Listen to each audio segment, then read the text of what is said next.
It is Thursday, February 29th of 2024, and I'm having a terrible start to today's Guy's Daily Drive. Bam!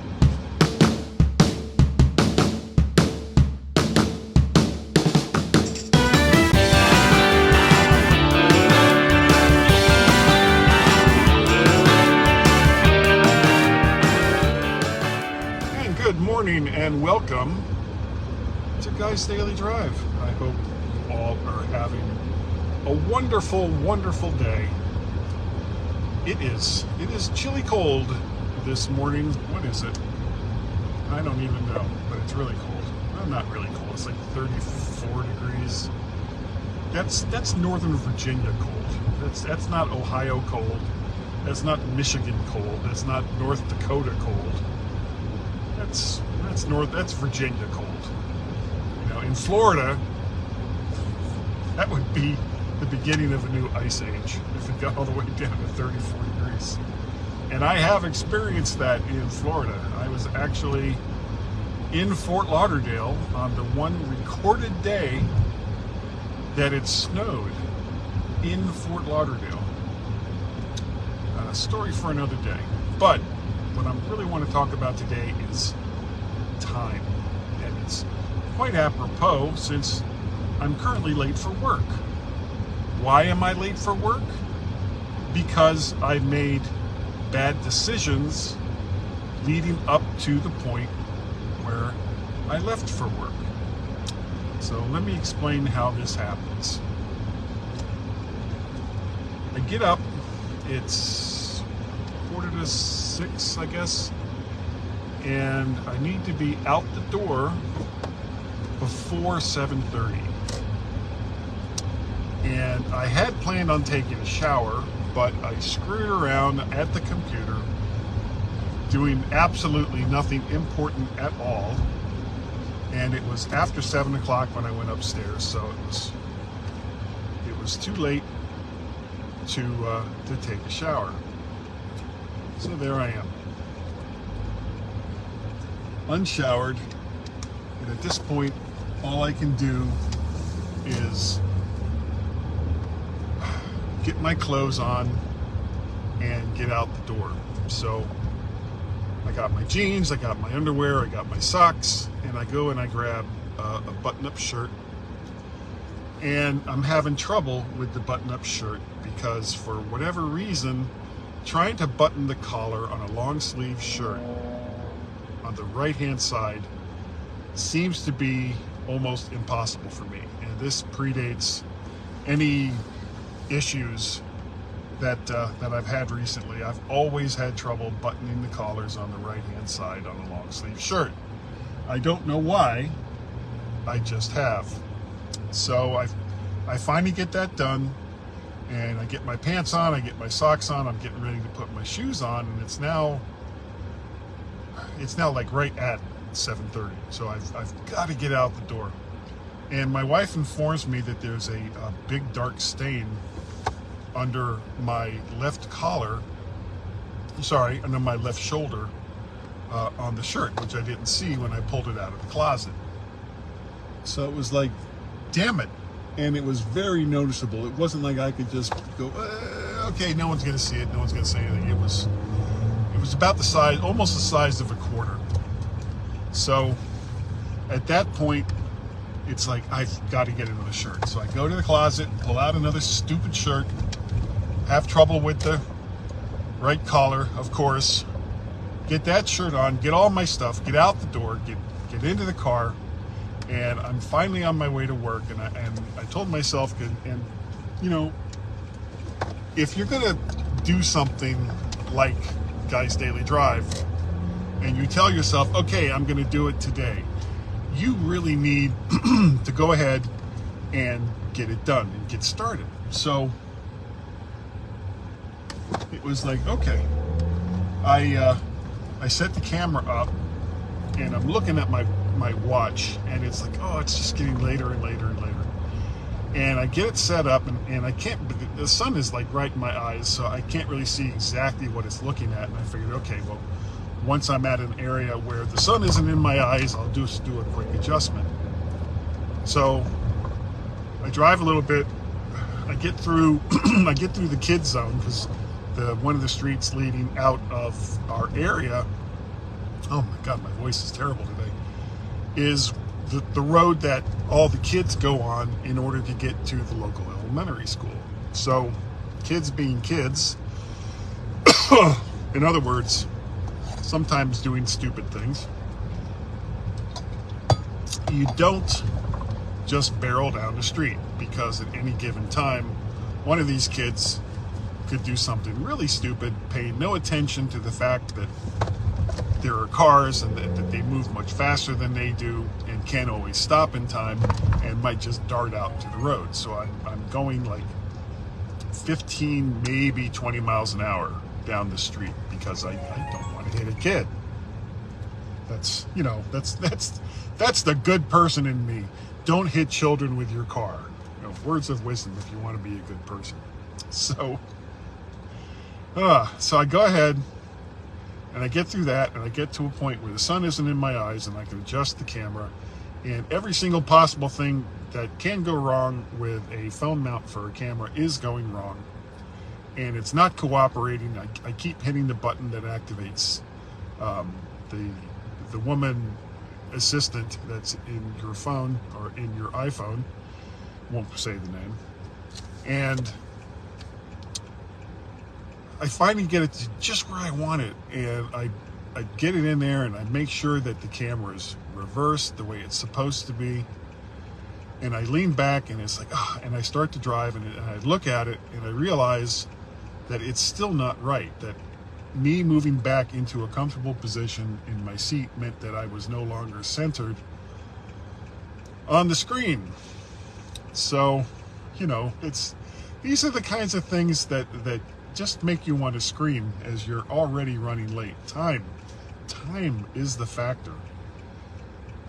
So I finally get it right, and I start with Guy's Daily Drive, and I start thinking about, well, you know, what's on my agenda for today, and other than work, not much. I'm going to be doing Dave Ginsburg's, boy, that's hard to say with the possessive S at the end of it, In Touch with iOS. He does that live every Thursday night at 8 p.m. Eastern Standard Time. So I think Jeff Gamet and Ben Rotheg, I think, is going to be on there as well. So make sure you check that out. That's at 8 p.m. Eastern Standard Time tonight. And as all of this is going through my head, I remembered something that my wife said to me just before I finally left. And I was in such a rush that it registered, but it was like one of those, okay, I'll think about that later. Well, with this being the subject of time, it was like, okay, I'll think about it now. My son Guy Jr., is going to be 30 years old this year. And, you know, the offhand remark that I made to Tracy when she said it was, well, we should do something nice for him for his 30th birthday. And it's like, yeah. And now that I'm in the car and I'm able to think about it, and, you know, not in such a blind panic because I'm now already late for work, damn it. Yeah, we should do something nice for Guy for his birthday. The problem is, once your kids reach a particular age, and I have this problem at Christmas too, what can you get them that would be useful, age appropriate, and something they actually need? Not just like, ooh, I'll get them this really cool little miniature tool set for all those times that he needs to do things with miniature tool sets. You know, no, that is not an appropriate gift. Now, on the other hand, you know, to go completely overboard, so let's get him a car. It's like, no, I'm not going to get him a car because I can't afford to get him a car. Besides, I need to get me a car at this point, which will be the subject of a Guy's Daily Drive another day. So what can I do? What can I get him? Now, you know, Guy is now working. He's got this job, and he's been kind of working in this field for the last couple of years. where he's taking video at events, and he's editing that video for clients, and whether it's for advertising or weddings or what have you. And this is on top of his own video projects that he likes to do. So something in the realm of photography and videography or editing, or something along those lines, I'm thinking would be a great 30th birthday gift. And it should be significant, because you're only 30 years old once. When I turned 30, I was in Harare, Zimbabwe, and I got blind drunk and had a terrible hangover the next day. That was my 30th birthday. Would have much rather have had a nice gift and not get blind drunk on my 30th birthday, but that's not what happened, and I don't want that to be his 30th birthday either. So I'm kind of looking for suggestions.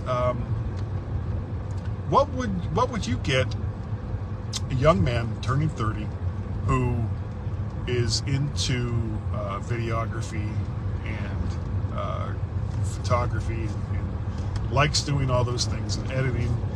Now he already has lots of cameras and lenses, and if I decide to go along that route, I'll probably have to consult with him to make sure that I don't get him something that he already has.